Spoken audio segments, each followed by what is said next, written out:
Everybody, let's go ahead and get started. I'll check it out. Time you're late. Thanks, John. I got on Zoom there. Ro, are you on a tour right now? Yeah. Looked like you were with the background. I thought, oh wow. I'm gonna mute John. Quiet down in the peanut gallery. All right, for guests and visitors, my name is Steve Perley, club president. I'd like to welcome you all to the 48th and last meeting of the 47th year of the Dublin Worthington Rotary Club. We made it.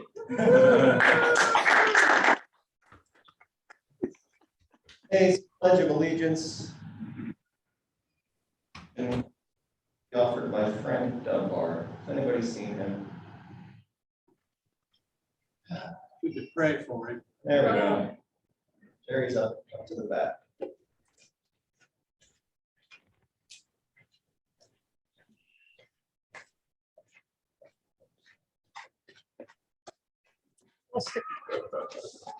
That sounds like a sticky situation. They must have had a beer party up here or something. That's next week. Yeah, let's try this one.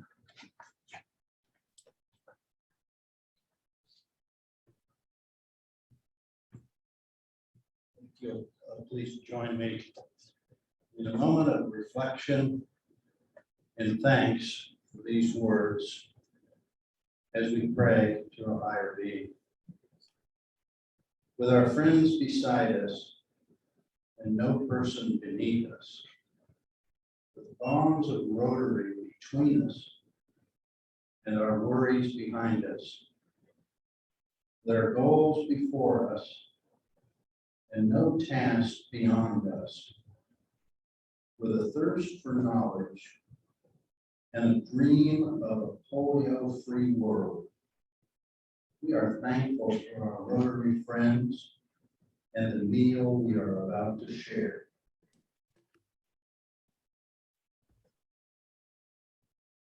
To this and our other prayers, we all say, Amen. Amen. Getting good at that. I really appreciate that. I pledge allegiance To the flag of the United States of America and to the republic for which it stands, one nation under God, with liberty and justice for all.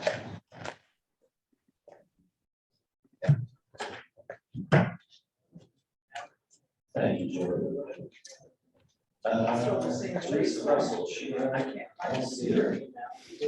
So do we have any guests? I think we have a guest. There's somebody I don't recognize. Emily, did you bring a guest?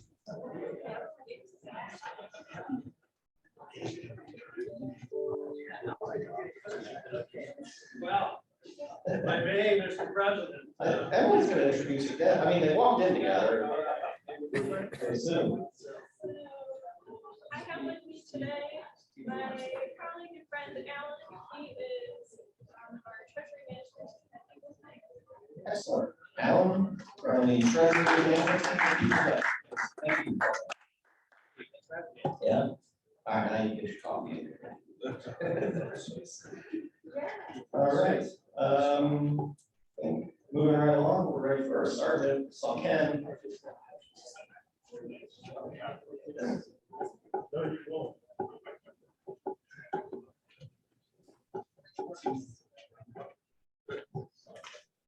Thanks, sir.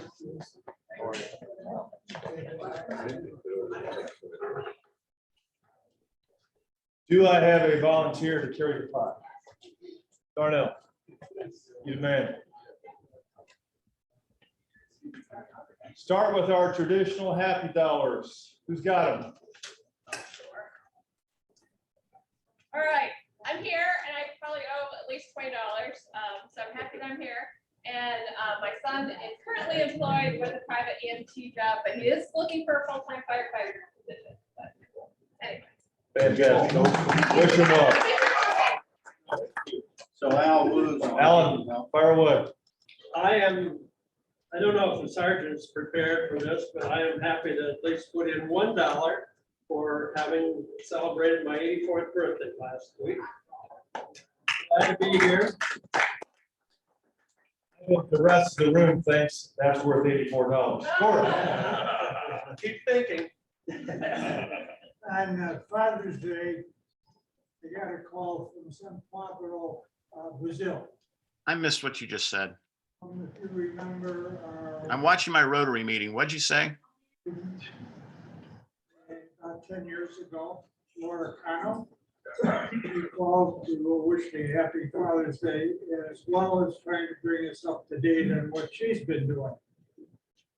So Laura is now certified as a science teacher in middle schools, teaching in Brazil. But the big news was our exchange student is now a Rotary member. We're really proud, yeah. She's really proud of it. And the committee she's working with mostly is the disabled folks. So she's very active. And it turned out last weekend was also a holiday in Brazil for Corpus Christi, 3-day weekend. And so the Rotary Club was active in putting on programs, which were lectures and other demonstrations during the day. Rotary Club then also had a big party that night, starting about 6 o'clock-ish or so. And she said, I started at 6:30 in the morning with these projects. And I finally gave up in the party at 4 a.m. So I'm happy to say our Rotary Club there really knows how to put on a party. Thank you. Thank you. I couldn't do 4 a.m. even back in college. Fire away. I have $5 happy. Judy had her oldest daughter from San Francisco come in last Thursday. They left yesterday for and the second daughter from Minneapolis on Monday. Yesterday, Tuesday, they drove to Philadelphia, to Harrisburg, just to be able to have a nice trip to see things. And they arrived at the Convention Hotel for Del Gamma International, former national president, and 3 of them were having a great time. And keep until Sunday last week back actually. Roger, you're next. Yeah, my grandson is probably naval captain. Last 3 weeks, he's been on an aircraft carrier, a destroyer, a submarine, and today he flew a T-33 jet. Wow. So remember that, and we hold on to jet, no matter if it's keep it jobs. And I'm sure he'll someday spend some time in San Diego. That's not a bad place to be based. Any other happy dollars? Zoomer here. Couple questions, then I'll get out of your way. Hey, I have a happy dollar. I'm happy that we now have, the Zoom people now have a split screen so that we can see you, Ken, and the club almost at the same time. I mean, it's perfect. We're so sophisticated. Do you really want to see me that badly, John? Oh, there's a downside. Yeah, the big downside. Any others? Last Sunday, first of all, it's Father's Day, but all the golfers in the room know it was the last day of the US Open, men's US Open. Matthew Fitzpatrick was the 3rd golfer from England in the modern era to win the US Open. Can anybody in the room name one of the other 2? Come on, Todd, you look like you're thinking. 2 others in the modern era from England. What do you consider modern, Nicholas? 1960s. 4. Wasn't that one of them? Jack was from Upper Arlington, Ohio.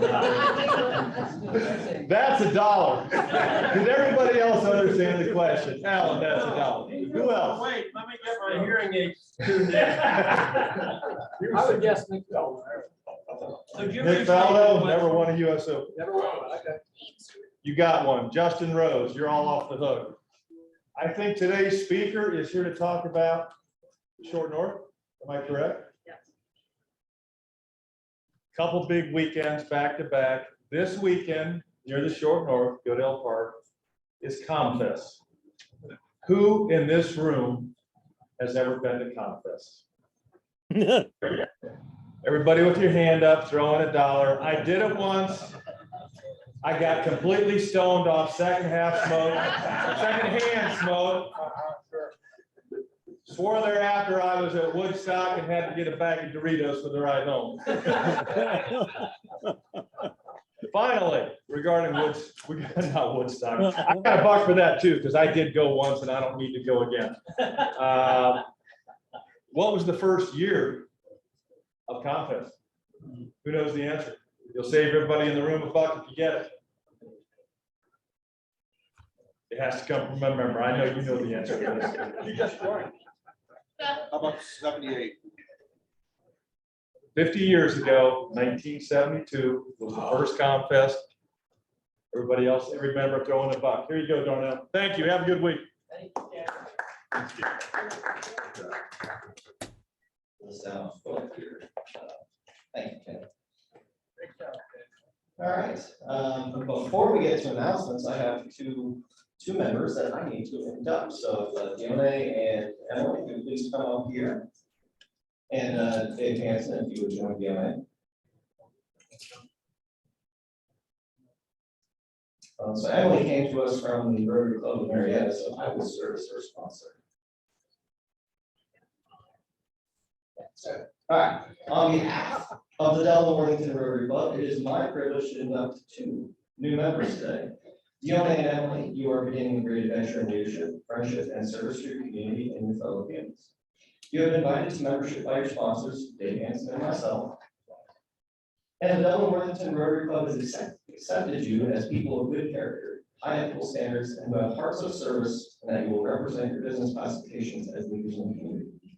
We encourage you to learn all you can about Rotary and to share your own professional and personal skills by actively participating in club activities, including attending weekly meetings, social events, and service projects. Furthermore, you will be provided with many opportunities to serve others through club service, vocational service, community service, new generation service, and international service, known as our avenues of service. Our club is known for great work in the Worthington and Dublin communities, and in the Dominican Republic and Mongolia. We welcome you both in helping us change lives. While you have been invited to join a worldwide organization dedicated to the ideal of service, it will be through your own actions that you become a Rotarian. I am proud to be a Rotarian, and it is my pleasure to provide you with a pin by which your fellow Rotarians in the community at large will recognize you as a Rotarian. And we ask that you wear it proudly. Your sponsor will now pin on the Rotary emblem and give you your red name badge.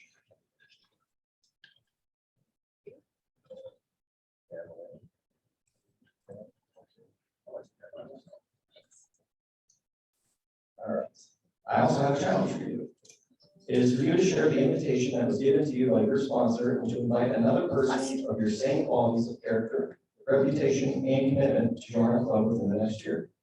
The honor of becoming a Rotarian is only surpassed by sponsoring a new member. Do you accept this challenge? yes.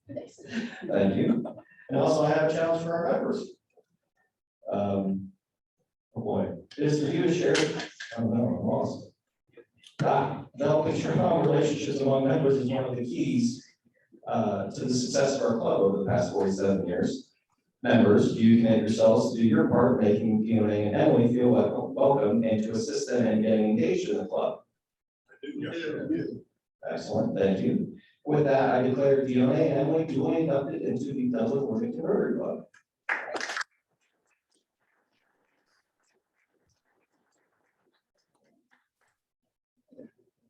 They're a little tricky. Gotta kind of like push on and pull. All right, now, I think we're ready for announcements. So if you have an announcement, please make your way up here so that everybody can hear you from the microphone. The first announcement I have, so next week we have the installation banquet, and that is typically when we award Rotarian of the Year, and so I'm pleased to announce that Christy Bruffy has won Rotarian of the Year.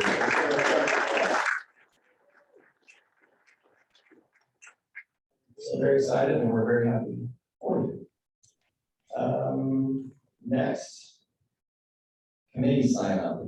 So we had our committee fair back in June, right? And I sent an email, then I sent another email, and I also promised that if everybody commits to one committee at least, I will bankroll a pie, throw pies at my face, dump me in a dump tank, like, let's do it. I want to do this. I want pies thrown at me. So I will send that email again, but please consider volunteering for a committee. And if you know somebody that is technologically challenged, find out what committee they want to be on, and I will add them to the list.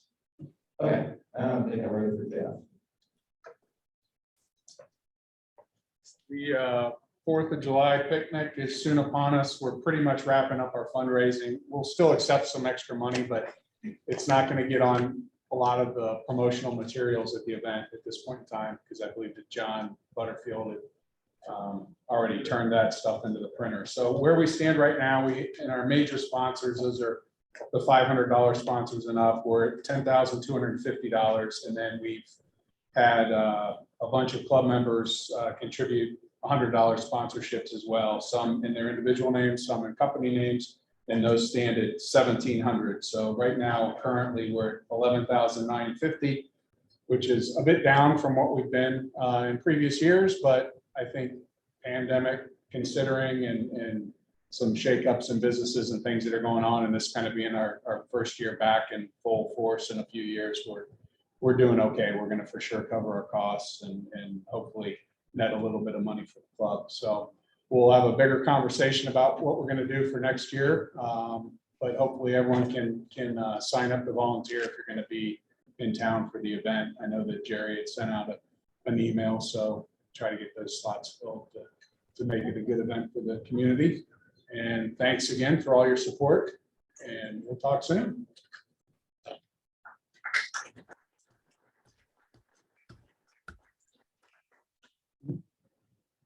Come on up. Now, as food chair of the family picnic, like I'm looking for gas grills. So if we can get a couple of them, it would be wonderful. We're looking to expand our menu this year and add corn and pulled pork.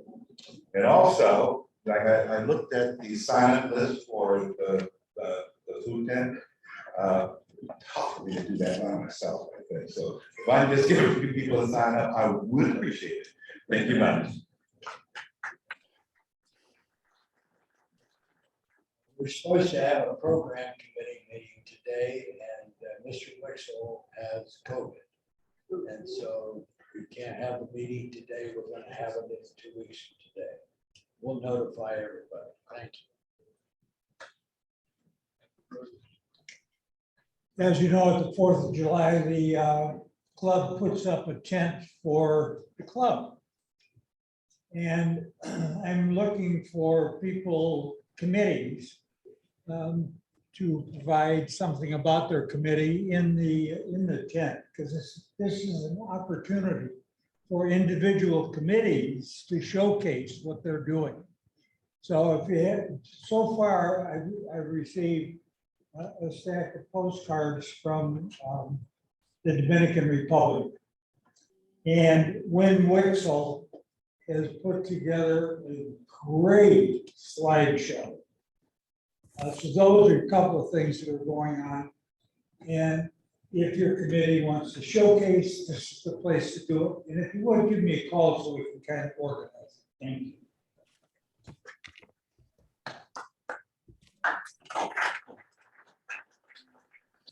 Steve? Yes, Doug. Yeah, I'd like to make a presentation or an announcement as well. Please. Okay. Yeah, this relates to the family picnic as well. And the call for volunteers that Jerry set out on the 11th and also the 19th. We've had a pretty good response to this. However, there are some slots that remain unfilled. I would say in the food tent, where do we stand? The second shift in particular for the food tent. So that's from 6 o'clock to 9 o'clock. We still need 3 people. And also some of the cleanup shifts. So from 7 to 9, at present, only one member, I think it's Alan Zink, has signed up for that. So we definitely need some help on cleanup. As of yesterday, there was 1 slot open for the earlier shift. That's 3 to 6 o'clock in the Rotary tent. Also, again, in the Rotary tent, 1 slot open from 6 to 9. But the big needs are for tear down. So this is work that starts at 8 o'clock. And the only person signed up for that at present is Pete Barnhart. And then we also need additional people to pick up trash the following morning. So a group will meet at 8:30. 3 have signed up for that. We'd like a few more. So please, so if you want to find the call for volunteers, go to Jerry's call or the email that he sent out to the entire club membership, most recently on Sunday, June 19th. And you can click on that. It's very easy to do. And don't force me to make another call for volunteers a week from tonight at the banquet. I hope we have all the slots filled well before then. Thank you very much. Thank you, Doug. All right, any other announcements? Perfect. I think we're ready for our program. Mr. Jim Farmer. I am not the program. I'm just introducing the program. It's my great pleasure today to introduce Betsy Pandora to the club. For over 8 years, Betsy has served as the Columbus community, or served the Columbus community as the executive director of the Short North Alliance. She oversees a $2 million operating budget and a team of 12. Under her leadership, the Short North Arts District has seen over $40 million in public infrastructure investments, attracted over $500 million in private development investment, and has earned numerous national accolades as a top destination. Betsy has nearly 20 years of experience working in the creative sector and has held education, marketing, outreach, and strategic planning positions with many of Columbus's leading arts and cultural nonprofits, most notably the Columbus Association for the Programming Arts and the Webster Center for the Arts. She's a sought-after public speaker and educator on topics of destination marketing and creative placemaking, and I'm sure she'll tell us what those are, and has held academic appointments at the Ohio State University and several other academic institutions. She proudly serves her community through leadership on the board of the Short North Foundation and as president of the Friends of WOSU Public Media. Betsy holds a Bachelor of Arts in Theater with a minor in Marketing and a Master's in City and Regional Planning from the Ohio State University. Among her many accomplishments, she is a Columbus Business First 40 Under 40 honoree and a recipient of the Greater Columbus Arts Council's Emerging Arts Leader Award. Please help me in welcoming the force of nature known as Betsy Pandora.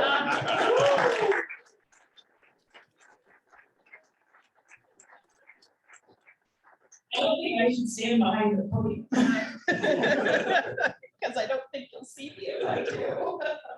So I'll do this, how about that, so that you can see the force of nature. That's very sweet. Jim, you're really sweet, and it's kind of you. I want to continue to invite you to speak to such a fabulous group of Rotarians. I love Rotarians. We have a great Short North Rotary. It really means a lot to us that you care so much about the Short North, or that you think I'm entertaining.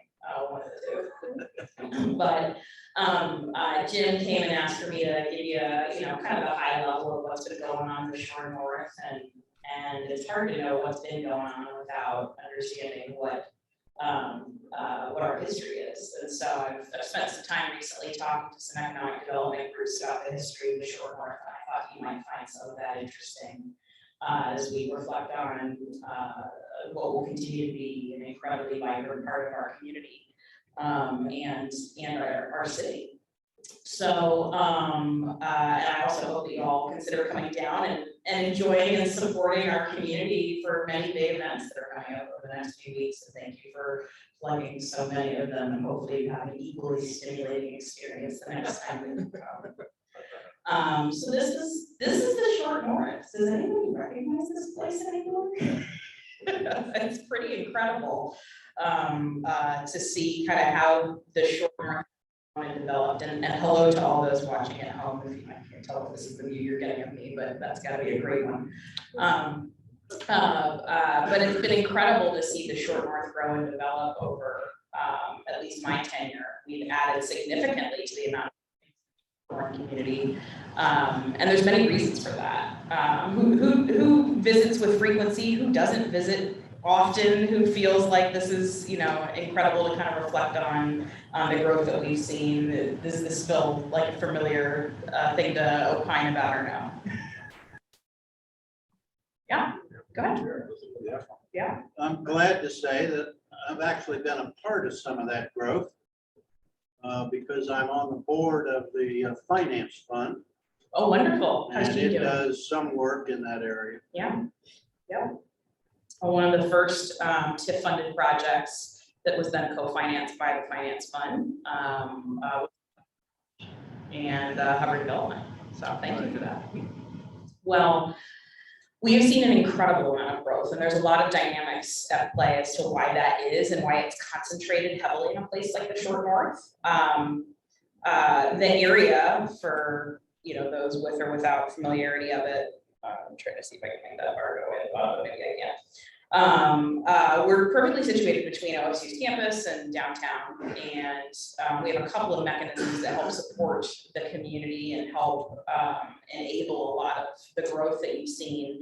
Those are called special improvement districts. I don't know if you're familiar with that as a mechanism. And in Dublin or Worthington, I actually don't believe either utilize them. But it's something that's used where private property owners come together, agree to pay a little bit higher property taxes, a little bit higher comes through the county and the city to me, and then we do a whole bunch of stuff with it.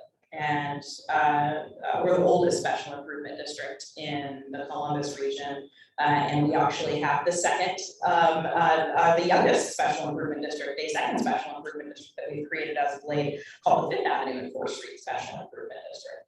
We've seen so much growth and development taking place on the High Street corridor, the Short North, that we're now actually seeing a companion corridor develop parallel to it along North 4th Street.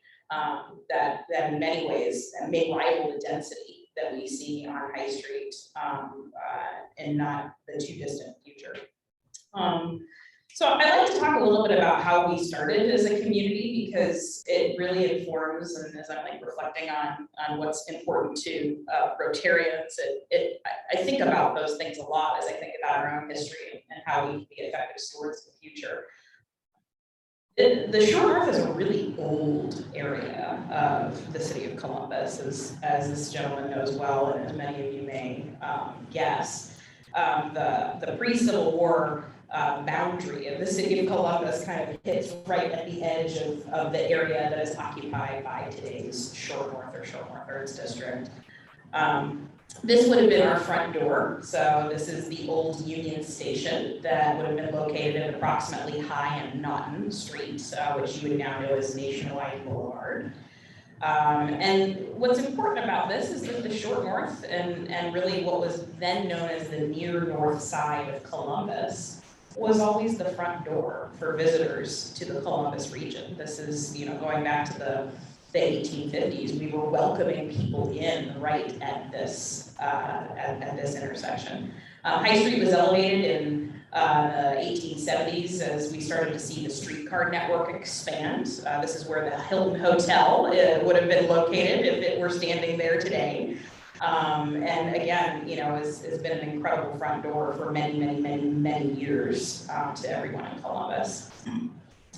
In the late 1800s, the Union Station Arcade was constructed. It was built by famed architect Daniel Burnham, a name that may or may not be familiar to some. He was a prolific architect, instrumental in designing most of the city of Chicago. It was invited through a competition to Columbus to design our Union Station Arcade, which by any stretch of the imagination would have been regarded as an important, immaculate, amazing building that, gosh, you'd think would still be standing today. And this, by the late 1890s is what High Street looked like, the entry point of the near north side of Columbus coming out of downtown. Visitors would flow in through the train station. They'd come through this gorgeous, immaculate building onto High Street. They'd see streetcars. They'd see these arches, which at that time were wooden and gas lit and were constructed in typical fashion to welcome a major convention group to the region.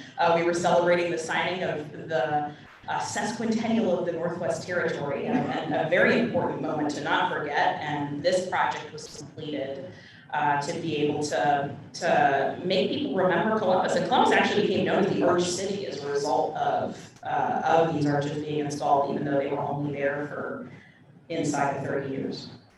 So we started to shift, and some things shifted drastically what became the short north in our nation and in local policies and practice. And I'm going to talk a little bit about some of them. Some of them are things that maybe we haven't really contemplated or reflected on as to how they really shaped the trajectory of what made for so many of the efforts that, say, you're in my group have worked heavily in influencing in the redevelopment of the short north. One of those things is really understanding the makeup of what the community was at the turn of the century. So Columbus was an incredibly diverse city, continues to be an incredibly diverse city, but had a lot of pockets of concentrated diversity in many areas of the city of Columbus at the turn of the century. And in particular, in the short north area, we saw a pretty large concentration of African Americans, Italian Americans, Irish Americans. And what we also started to see emerge right at the turn of the 20th century was a practice in real estate that became known as redlining. And what that did is it assigned a grade to quality to certain types of property as to whether or not that property was worthy of credit lending. And what we saw in the short north area was that it was assigned pretty early on some of the worst ratings. And the rationale and reason for why those assignments were made was variable, but often quite subjective and heavily rooted in systemic racism. And so the area that was predominantly surrounding Goodale Park, for example, and really the whole of the short north, as you would think of it, was graded the worst. That created a whole chain of events that really set into a strong course, kind of the future of the next 70 years in what happened in the Short North Arts District. But mostly what that did is very swiftly and quickly destabilize the marketplace. And when you layer in things like urban renewal efforts, where post-World War II, there was a focus on trying to remove blight in areas where it had concentrated in cities, and do things like slum clearance. We saw those same areas that were redlined be deemed the areas that we needed to wipe away, to remove, to bulldoze. And so in Columbus, what that meant is we completely removed a neighborhood called Flytown that was where present-day Goodale Park approximately is the Westminster River more readily is located. Layering in with that, we saw major investment post-World War II in building out the interstate highway network. And in our community, we actually synced up areas that were blighted and removed through urban renewal and made those the priority areas where we would place our highways. So again, fully obliterating some of these communities to make way for a highway system. Flytown was a predominantly African-American immigrant community that was entirely lost as a result of that. And then the other thing that had a major role in shaping what began playing out on High Street in what we think of today as the Short North was a cycle of urban decline fueled by growth patterns. So again, post-World War II, there was a desire to encourage people to own homes, go to college, put down roots, but where people were putting down roots more and more became decentralized from the center city and more in the suburbs. And it's not good or bad, it's just the pattern that we saw. And the dynamics as they played out ultimately in a 70-year period resulted in a place like the near north side of Columbus becoming one of the most disinvested, derelict, dangerous areas of our city. This is an image from the 1970s, approximately at High and Buttles, which is probably the most vibrant spot today in the entire region. And you can see that it was little more than totally vacant, occupied by pawn shops and other various sundry things. And it was challenging. That Union Station, which by any stretch of the imagination would have been considered one of the most, if not the most architecturally important buildings in any city, was demolished. But not for the work of some really visionary historic preservationists who worked hard in the middle of the night to get an injunction to stop to stop the wrecking ball. All but one arch was lost, which you can actually still see today in the Pearson Commons downtown area district. So, like, what happened, right? By the late 1970s, we started to see some other tools come into play that really helped spur and encourage reinvestment. And the first of those is an understanding of historic preservation and the National Trust for Historic Preservation, and how that really played out in a meaningful local way in communities across the country, the Short North. And in our city, that meant we created some architectural review guidelines, designated some areas as historic districts, and created money and structure for how you could save places. And these were places that were all but totally vacant at this period of time. So we started to see some visionary folks come into the area, begin to acquire property. Some corporations care about the area and invest in property. Groups like the Ohio State University, Battelle, and another gentleman by the name of Sandy Wood, who had a career working in banking and decided that it would be fun if he started to own some investment property. And lo and behold, Sandy over time became the single largest commercial property holder on High Street, still is today, and one of the largest residential property owners within the Victorian Village and the Italian Village areas that were designated as historic districts. And so through Sandy's efforts, he started to find entrepreneurs and creative people, folks like Kent Rigsby, Sherry Riley Hawk, and others, to open art galleries and restaurants. And he made it very affordable for them to do so, and very easy for them to do so because of the way in which he rehabs some of these historic spaces. And it created an energy where we saw people come together with the same values as all of you as Rotarians, caring about the community around them and wanting to do good through service and do good through their businesses. And they called the area something else. They started calling it the Short North, and it was a name that was given as a negative nickname to the area by our police, who had to visit it so frequently because of the amount of crime that was taking place there. They would say, I'm going just short of the northern downtown police precinct, or Short North. And so that name was owned and reappropriated into a positive. And through the efforts of folks, they've created events like Gallery Hop, which is celebrating 40 years next year. And those events, what we would term today creative placemaking, created this energy where people just wanted to be there. And other things started to help with that. Some catalytic redevelopment projects really helped with that. Our convention center was built approximately at the location of where that old Union Station was located, and our train station. The North Market started to experience its development, where the city and the county together created a marketplace for entrepreneurs to come in and utilize an old building in the spirit of the historical markets that used to exist in Columbus. In the late 1990s and early 2000s, predecessor of mine, Fred Cass and Jack Lux, had a visionary idea to put buildings on a bridge over a highway so that we could repair the fissure that was created through urban renewal and the highway expansion efforts, and reconnect the scene between downtown and the surrounding Short North community, and then open up the pipeline and the veins to a tourism marketplace to bring people back and flow through.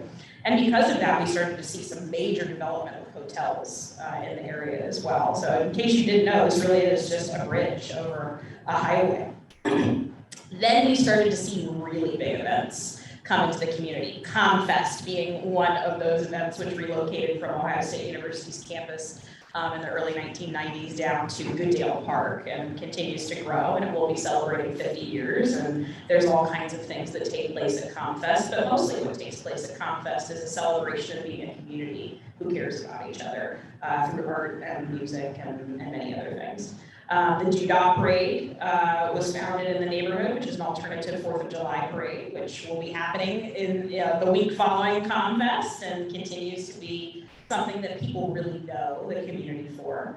And it continues to be the seat of our region's Pride Parade, which is one of the largest in the country. It just happened this last weekend. We had over 500,000 people packing into the area in one of the most inclusive moments that our community sees all year. And it's been incredible to have these things back. It's been hard to live a life in this community that's become so known and so synonymous with these gatherings to try and do that virtually. And I hope that all of you will consider coming back because it means a lot to us that you do. Our organization, like I said, is funded through a special improvement district. That special improvement district really was established in the early 2000s. It helped to recreate those arches as a major capital investment on High Street in the Shore North. We've also led some pretty substantial efforts in public art development, streetscaping, and other capital investments as an organization that have continued to build up the area as a place that we hope you want to visit. And then there's been some very, very, very intense development that has taken place. Some of the densest development in all of Ohio has been taking place on High Street in the Shore North. In about 2 months, the new Hilton, the new Hilton will open an additional 1,000 rooms to make it the largest hotel in the area, one of the tallest buildings in the Shore North and approaching the tallest buildings in the downtown. Every surface lot that maybe you once thought you could park in has now been redeveloped if you haven't been in a while. But we have plenty of parking because with almost every one of those redevelopments, we've added significantly to public parking facilities and instituted a brand new on-street parking system that's easier than it's ever been. But why we're seeing that requires an understanding of some pretty strong dynamics for the future. So the president really only took about 40 years for us to go from that to that. And the growth, as I've said, is astronomical growth. And I don't need to belabor you with all of these statistics about how we have grown, but I assure you that it is, it's something that I get calls from across the country almost on a daily basis, wondering how we did it, what we did, how others can do it. And it really is equal parts people and kind of the right set of circumstances that come together and truly leveraging the right tools. As a business district, the largest segment of our business community actually is mostly service providers. Those are folks that are professional, personal services, a place to get your hair done, a place to get your building designs. That may not be as obvious to all of you on the ground floor, but that's, I assure you, the largest base. Followed by restaurants and then shopping, community organizations, arts and galleries, and we've continued to maintain a pretty core group of art galleries, even as we've seen so many other businesses enter the neighborhood. And we're really starting to see continued growth in hotels. We're a very diverse community of businesses, and on the whole, our business community is a local business community. We've seen some larger businesses enter the marketplace, but truly, as a whole, we continue to be one of the densely populated areas for small businesses. And what's exciting about the Shore North area is you have a better shot at having your business be successful and staying in business longer in the Shore North than when you compare that to other rates across the country. So we beat the national average every time we have year after year, even considering the COVID pandemic here.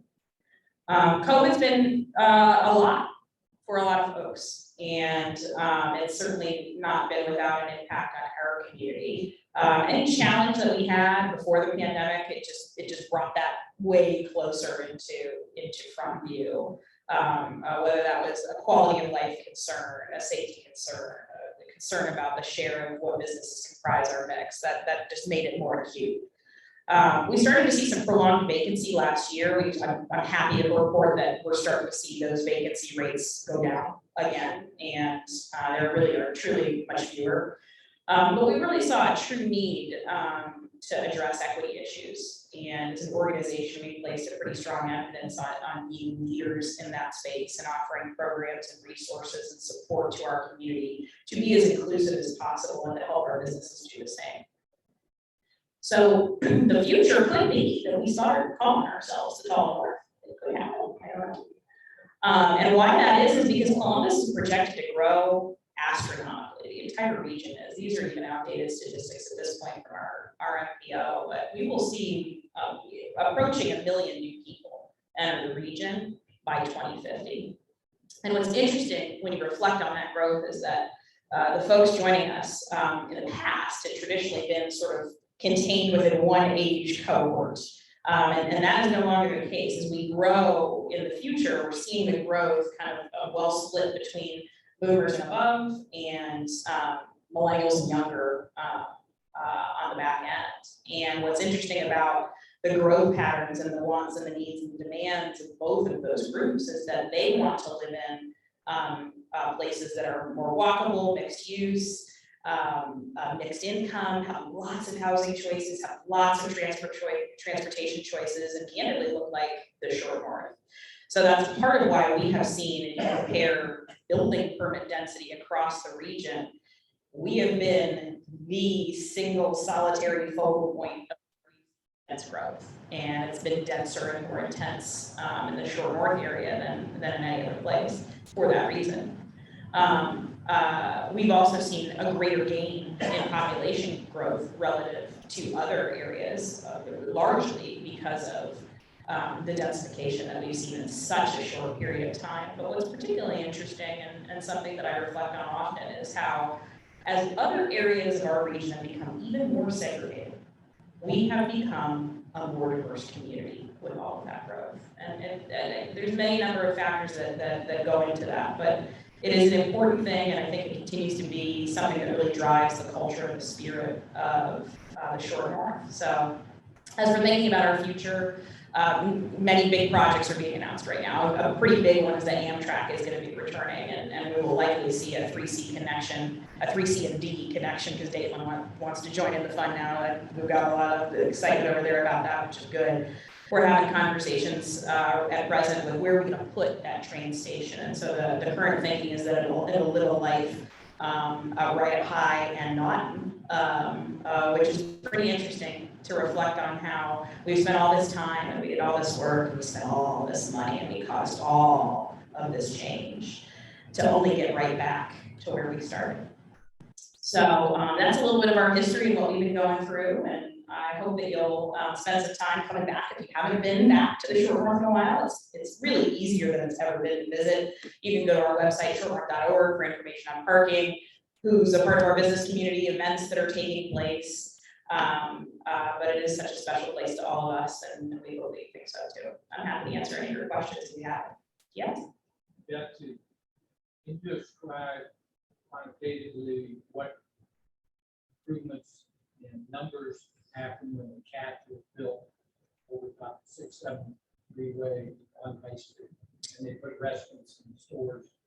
I don't know that I have a one-to-one economic impact statement on what that project alone changed. I don't even know that I can give you a head count on it, as much as I could say that if you look at from the time that that project was completed, where's my fun stats slide, which was approximately between 2000 and 2003.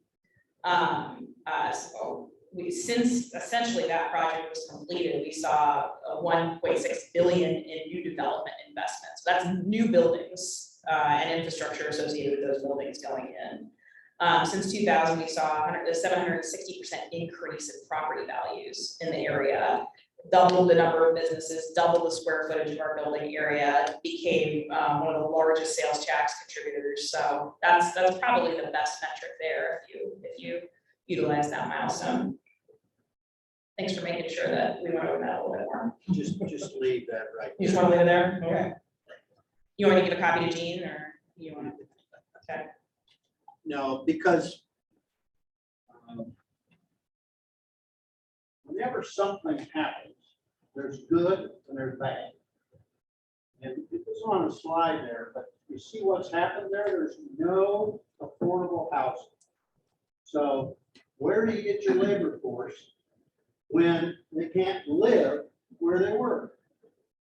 And that's the one thing that will get fixed eventually. But land costs are higher. The average income is higher. You see who's going to move into that area. We were already told, if you're 16, 18 years old, are you going to buy a house?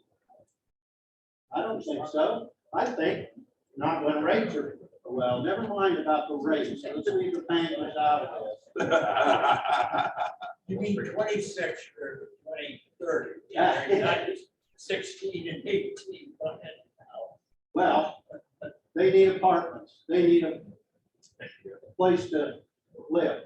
And the wages that service people make are not on the high end of the scale.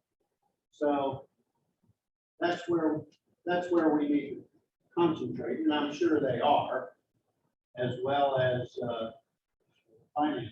So Betsy, I'd like to convert Jerry's soliloquy into a question. I was gonna go there myself, but it was beautifully delivered. I loved it.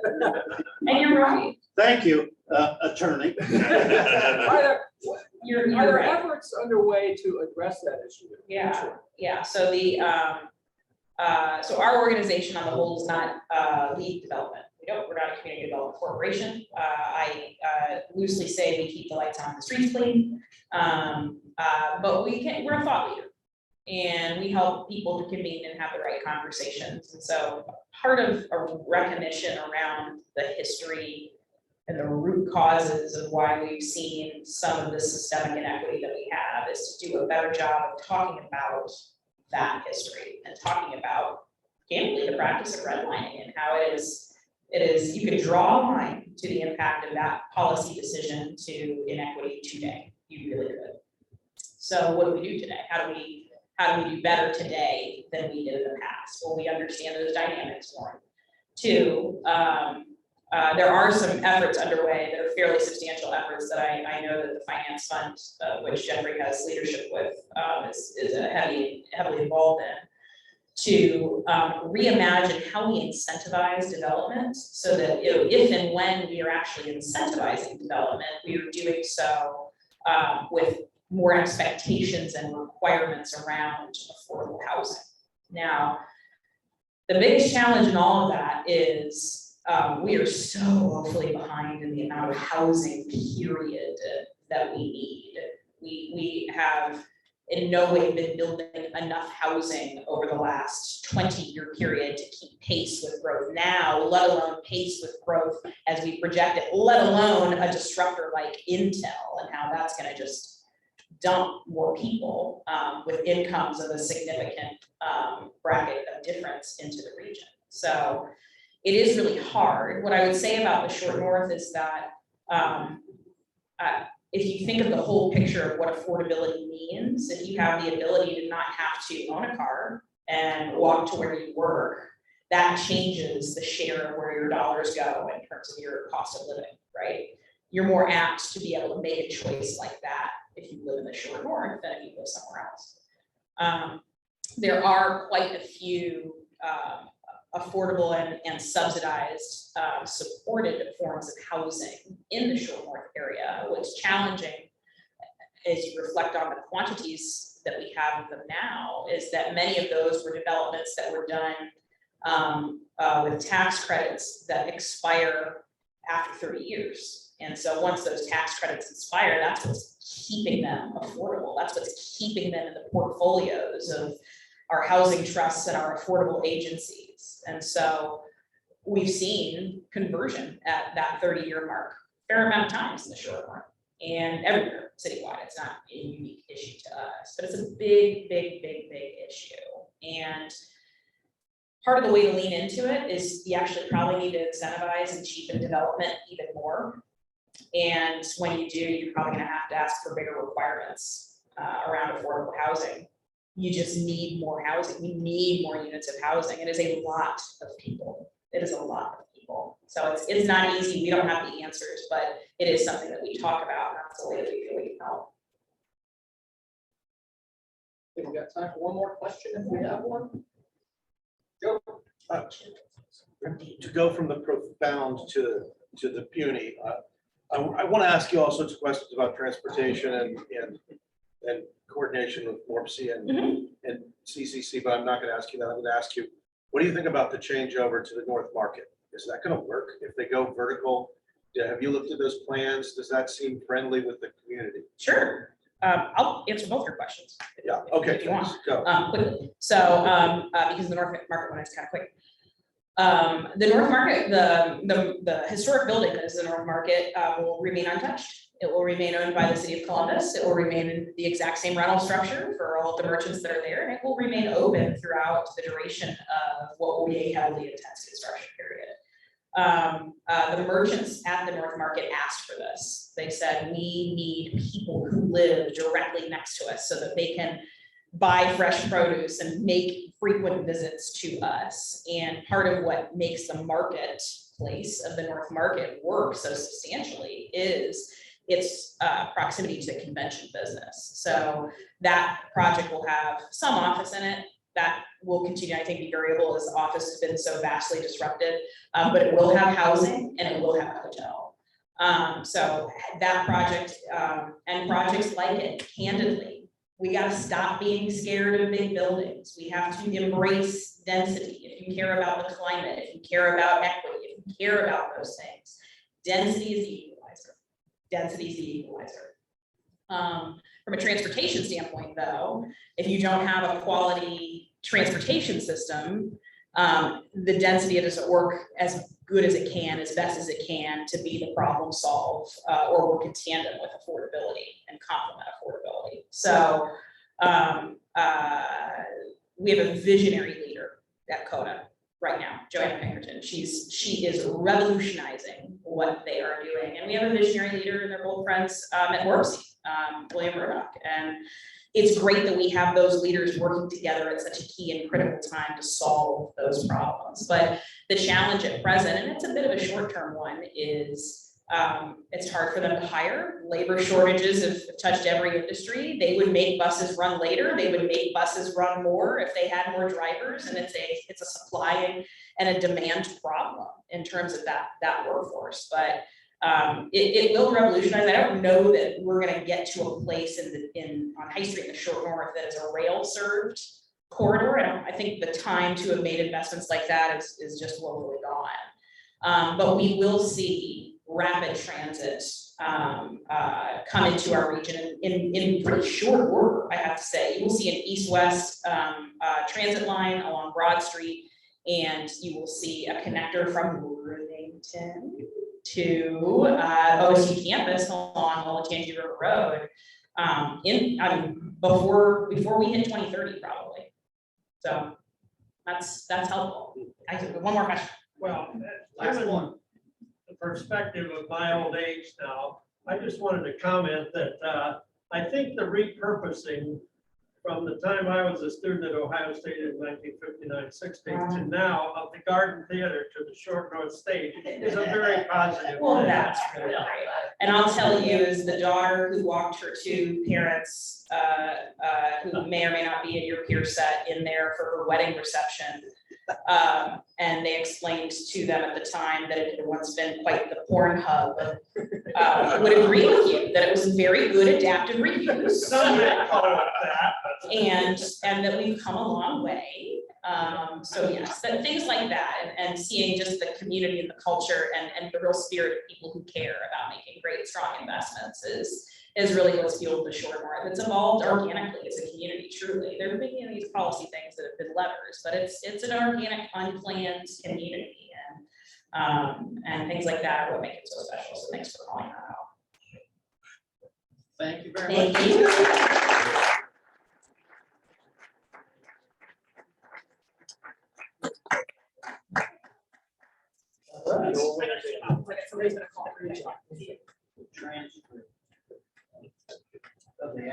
So, one-on-one.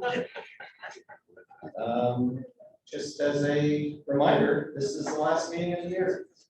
Happy and sad, right? Bittersweet. But next week we'll have our installation banquet. So I believe the deadline for that was yesterday at noon, but I think you can probably still get in today at 5 p.m. Whatever. I need to, who do I call Jim Miller? Jim Miller, he might be on vacation, I'm not sure. Reach out to me if you're desperate. But yeah, love to see you there. Okay, now we have a raffle.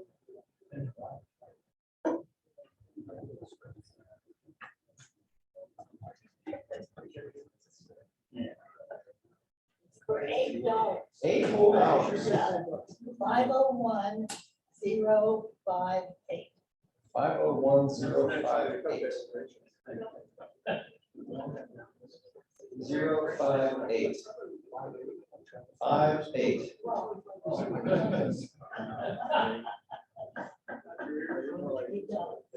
Is that Roger?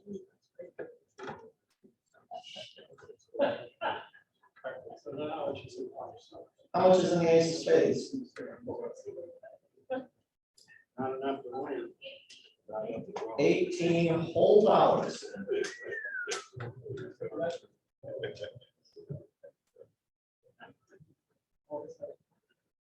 $2 more and you can cover the banquet. What's the number, Bobby?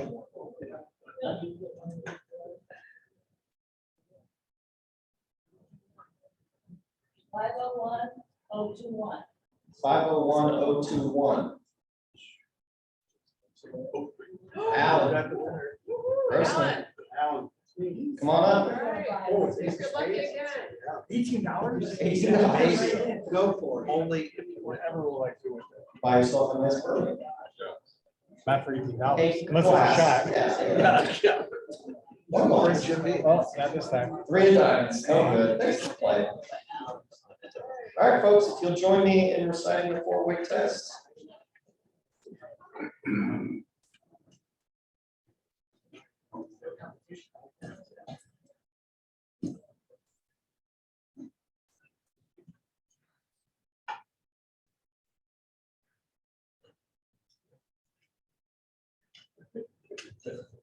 It's right behind you. I got to keep the Zoom people happy, and I apologize to people on Zoom for not having the flag up, but now we get the 4-weight test. So, of the things we think, say, and do, first is the truth. Second is fair to all concerned. Third, will build goodwill and better friendships. And fourth, will be beneficial To all concerned. Everybody have a great rest of your week. We are adjourned.